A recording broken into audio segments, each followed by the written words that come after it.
2022 is in the books. Was it a good year for movies? I think so. There were only a couple that I loved, but I don't think you can really take stock of a year by just looking at your favorites. A top 10 doesn't really tell the full story of the year, so instead of a top 10, I made a list of movies that I felt defined the year and paired them up to talk about under separate categories.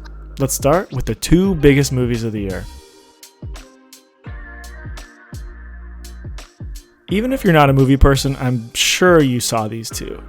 Tom Cruise and James Cameron, the director of Avatar, both have an old school commitment to craft, and people really responded to that. What's ironic is how different the craft is, because Top Gun prides itself on having almost no CGI and doing everything for real. That's kind of Tom Cruise's thing. And Avatar is completely the opposite. It revels in pushing the boundaries of CGI. There's been lots of hand-wringing over the past decade, and especially the years since COVID, about the death of movie theaters. But this year, Top Gun and Avatar got everyone out to the theaters, and that was a really special thing to see.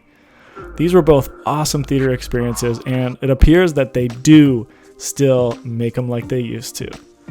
As good as Top Gun and Avatar were, though, they weren't the best. That honor rests with these next two. Much like Top Gun and Avatar, Tar and The Northman are really special thanks to the storytelling skills of their filmmakers. Where they rise above being just popcorn flicks like those other two, though, is in the quality of the story they're telling. The Northman is a revenge tale that gets flipped on its head at a certain point, making you question the intentions of the characters you've been rooting for the whole time. It casts the entire movie in a new light and makes it even more impactful. Tar paints a vivid portrait of a complex character and unearths questions without giving you any answers. I actually like Tar quite a bit more than any other movie this year. It's definitely not for everyone. It's long, it's subtle, the main character is a symphony conductor, but it's extremely well made, and the subject matter, cancel culture, couldn't be more timely. I feel like you have to include the movies that suck in a year-end list, so that's why Men and the Menu are here. Both of these movies are incredibly pretentious. As far as I can tell, Men only exists to say, men are all the same and bad. If that was presented with any entertainment value, then we might have something worth unpacking, but Men is just plain boring for an hour and a half, and then it turns into the most disgusting body horror movie I've ever seen. Don't let that pique your interest. The Menu isn't nearly as boring, but it's way too pleased with itself and not nearly as insightful as it thinks it is. It also tries to lampoon Chef's Table, which is stupid because Chef's Table is awesome. Sorry to all you Batman heads out there because the second half just was not it. I made a list on Letterboxd recently called Half Great Movies, and I noticed that with most of them, it's the first half that's excellent. I guess it's just really hard to stick the landing. About 45 minutes into the Batman, I actually said to myself, this might be better than The Dark Knight. And it kept going on strong, but then after the Batmobile chase, the wheels totally came off. The threads of the story just started to unravel, and it basically ruined the movie for me. Same thing with The Fabelmans. That's the movie Steven Spielberg made about his childhood. It was one of my favorite movies of the year for like 2 whole hours. It was a tender portrait of his family's triumphs and struggles. Then the family moves to California, and it turns into a high school movie where Steven Spielberg gets bullied for being Jewish. Changing the subject and then shifting the tone completely just ruined everything for me. So even though these movies have a lot of great stuff going for them, they crashed and burned by the end.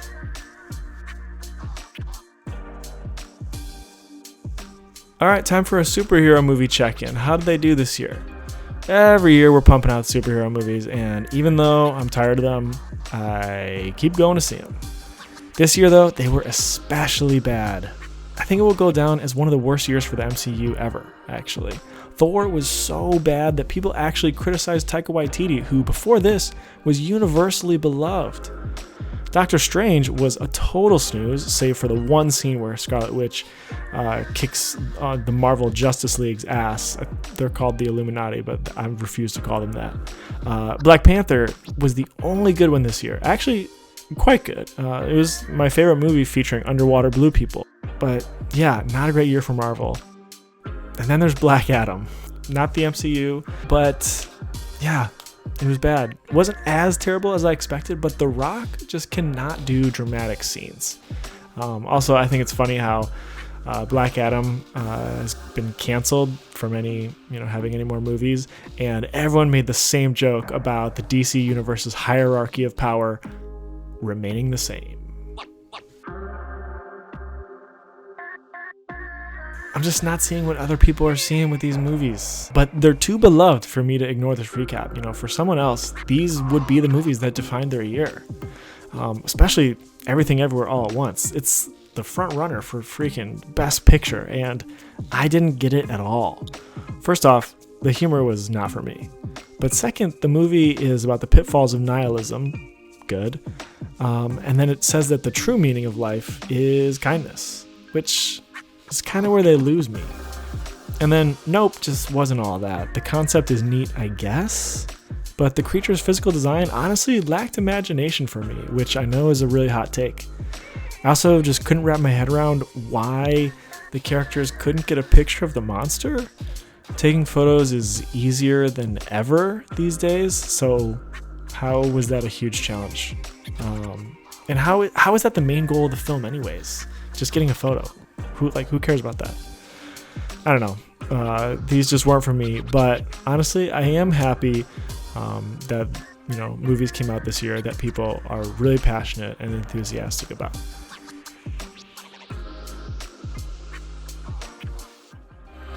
Okay, I promise that was the last time I'll rag on a movie in this video. Everything else I loved.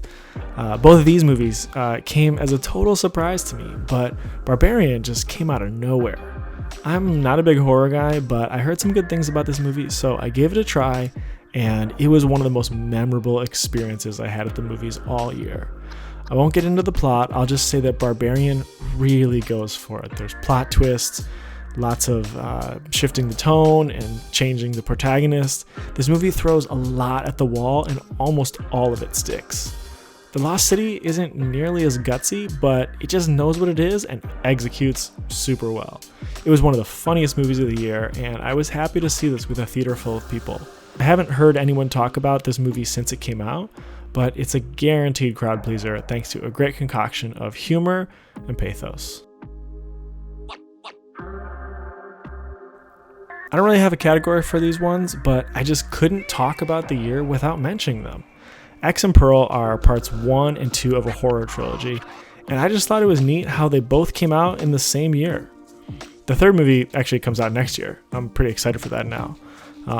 Like I said, I'm not really a horror guy, but these were really well done with plenty of authentic scares, solid cinematography, and a surprisingly compelling main character at the center. There's a monologue in Pearl that is one of my favorite scenes of the whole year. Anyone who's seen the movie knows exactly what I'm talking about. The movie basically just hands the microphone to Mia Goth for like 10 minutes and literally doesn't move the camera. It was kind of surreal and I loved it. So that was the year in movies. Pretty good, right? What defined the year for you? Leave a comment and let me know. Otherwise, see you next year.